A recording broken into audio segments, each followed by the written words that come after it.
Authorities aim to move the damaged plane from the sea within 1 week. Plane crash victims' families plea for a comprehensive investigation.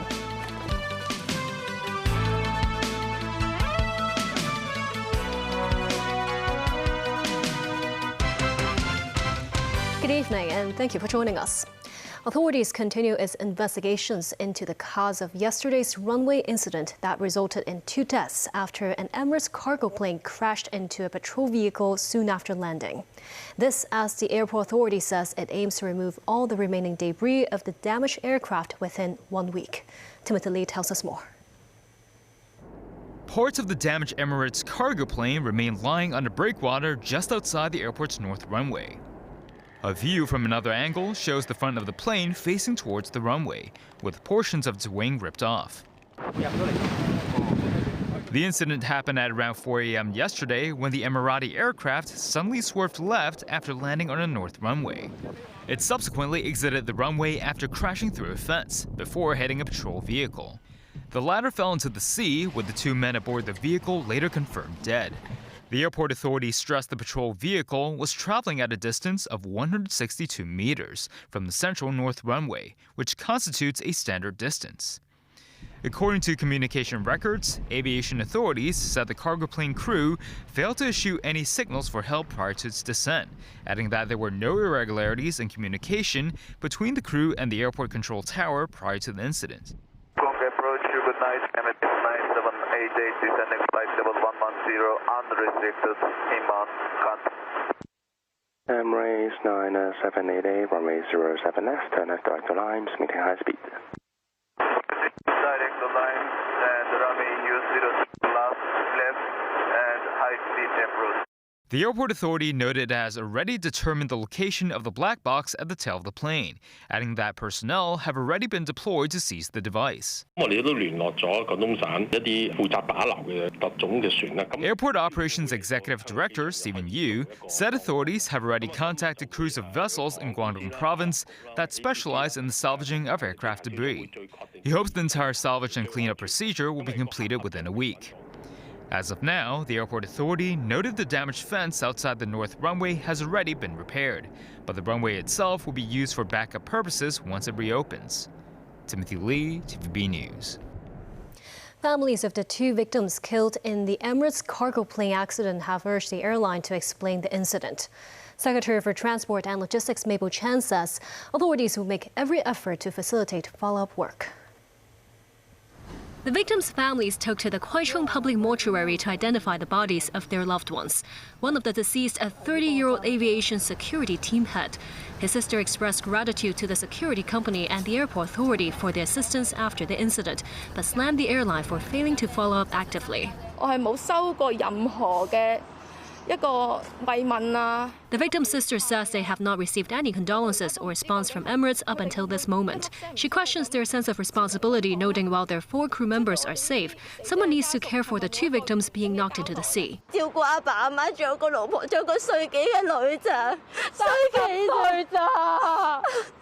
Choking in tears, another family member says the victim, only 30 years old, was the one who took care of their parents, as well as his wife and 1-year-old daughter. Emirates, we only want an answer. What exactly caused the crash, they say. The other victim was a 41-year-old patrol car driver survived by his wife, a 7-year-old son, and his elderly mother. The victim's mother knows there were plenty of dubious issues in the accident, hoping that the police can complete investigation soon and give them an explanation, especially when her son was the family's breadwinner. While meeting the press, the sister of the deceased security team had passed out, overwhelmed by emotion.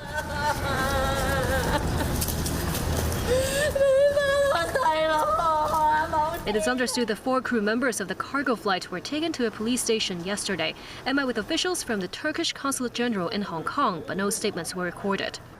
Secretary for Transport and Logistics Mabel Chan says at an aviation event that authorities will work to handle follow-up matters comprehensively, including assistance offered to affected families. The U.S. President and Australian Prime Minister signed a massive mineral deal as Donald Trump puts more pressure on China for imposing tougher export rules on rare earths. In Washington, the two leaders described the $8.5 billion deal as next level, but it came after a tricky time between the two allies at the start of Trump's term. David Garrett reports. Much media as Donald Trump says he's doing a big deal with a big friendly country on crucial rare earth minerals. We are discussing critical minerals and rare earths, and we're going to be signing an agreement that's been negotiated over a period of 4 or 5 months. And it was sort of good timing that we got it done just in time for the visit.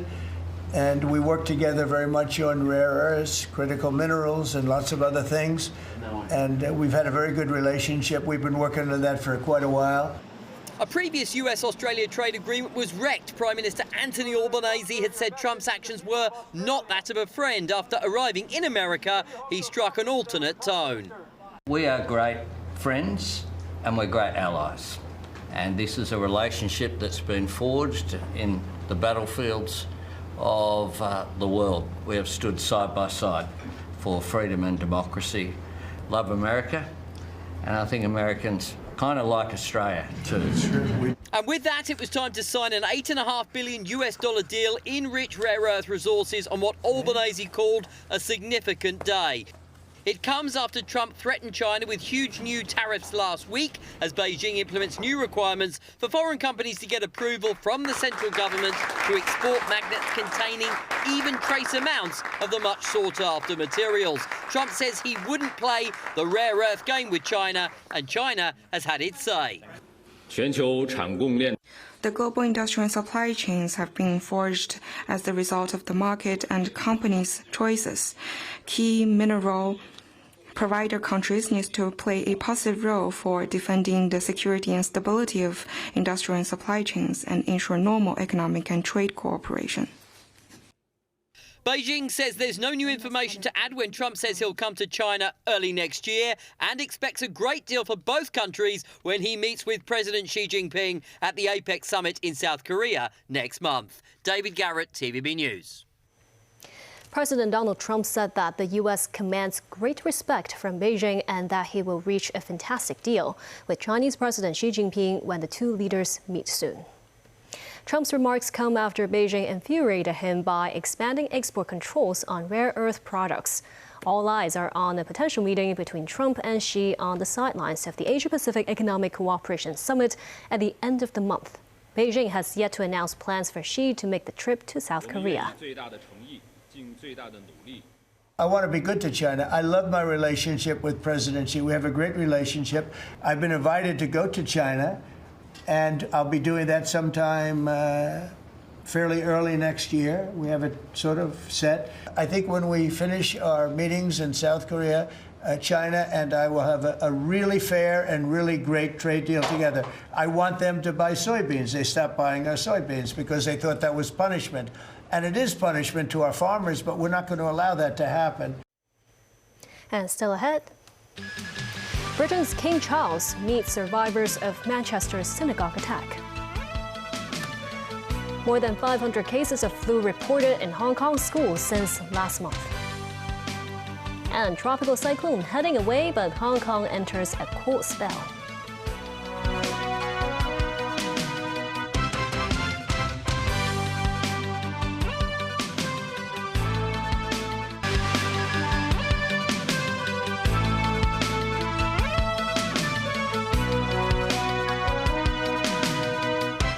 Welcome back. U.S. President Donald Trump marked last weekend's No Kings protests by reposting an AI-generated video of him flying a fighter jet emblazoned with the words King Trump. King Trump is obviously donning a gold crown in the video as he pilots the plane before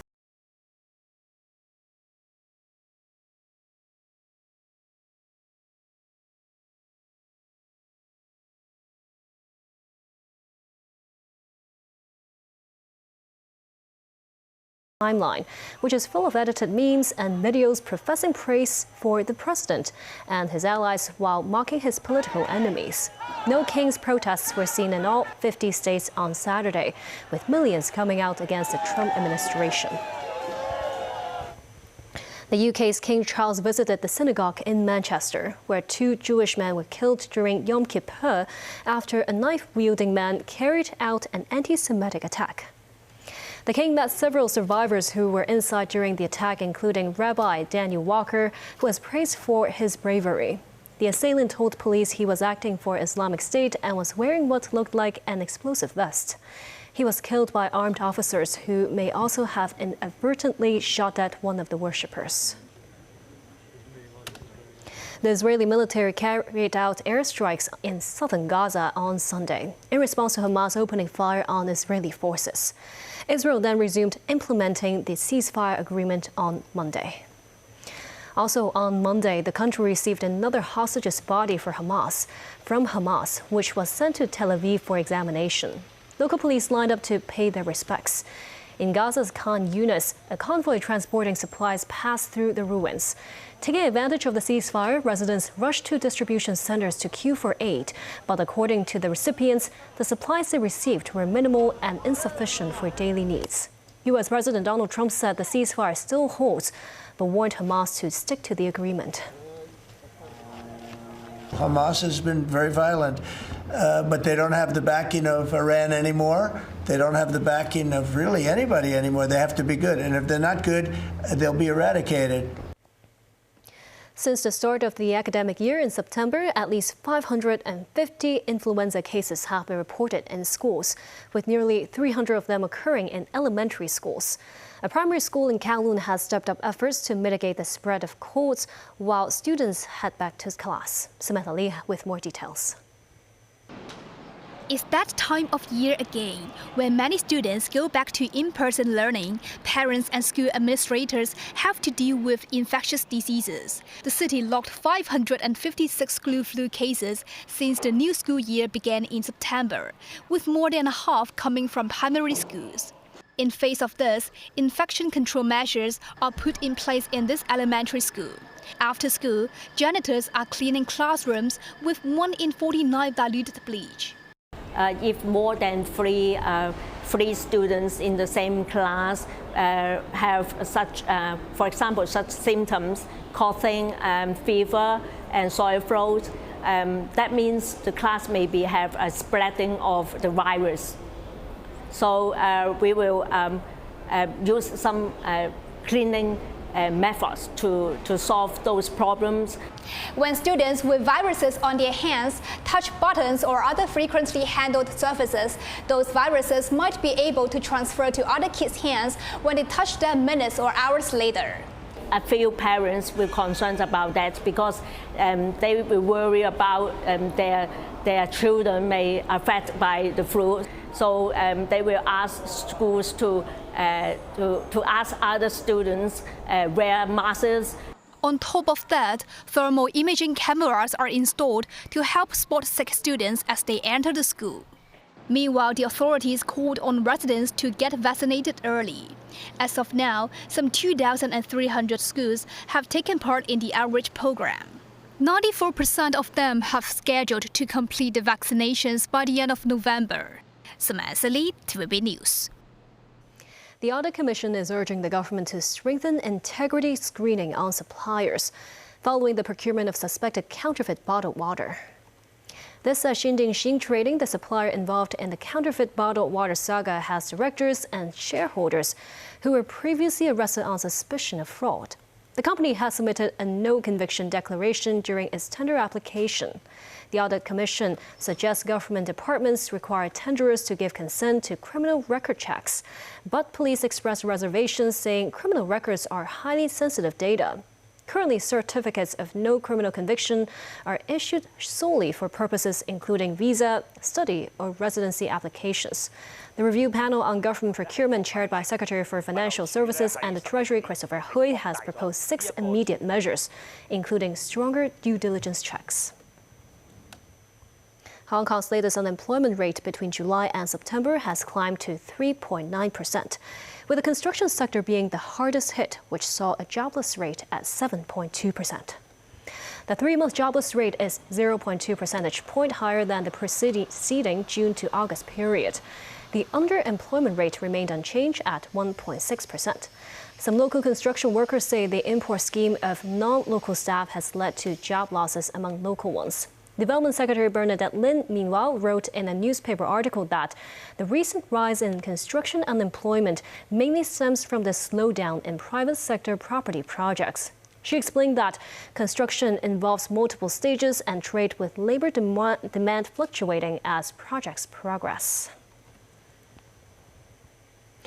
All tropical cyclone warnings, including the strong wind signal number 3, were lowered at 6:20 p.m. And a severe tropical storm Fengshen is moving away from Hong Kong. The city has become notably cooler today.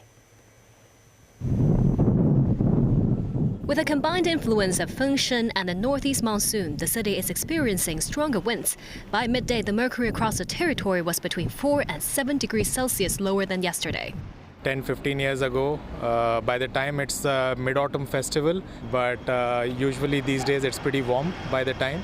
And now it's starting to get colder, so yeah, absolutely enjoying the good weather finally. Not so excited, coming from France, it's getting really cold right now, so I'm kind of happy to have a little bit of warm weather here. The Hong Kong Observatory says Fengshen is gradually moving away from Hong Kong. The outer ring bands of Fengshen will affect the vicinity of the Pearl River estuary and the coast of Guangdong today. The weather is expected to be appreciably cooler.